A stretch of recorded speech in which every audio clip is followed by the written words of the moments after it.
ألم تر أن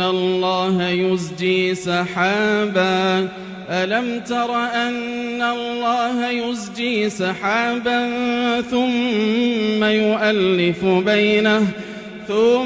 يؤلف بينه ثم يجعله ركاما فترى الودق يخرج من خلاله وينزل من السماء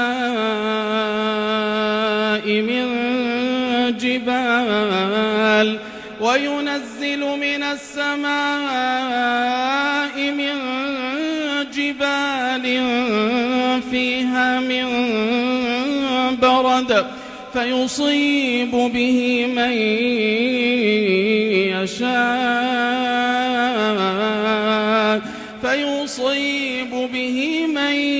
يشاء ويصرفه عن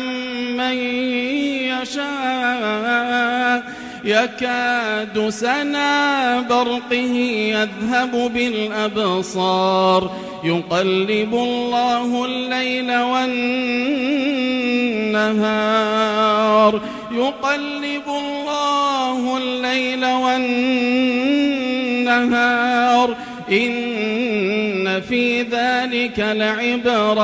إن في ذلك لعبرة لأولي الأبصار والله خلق كل دابة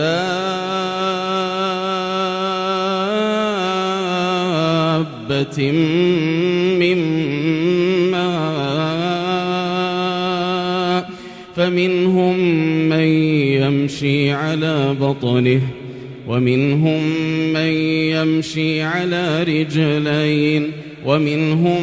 من يمشي على 4 يخلق الله ما يشاء إن الله على كل شيء قدير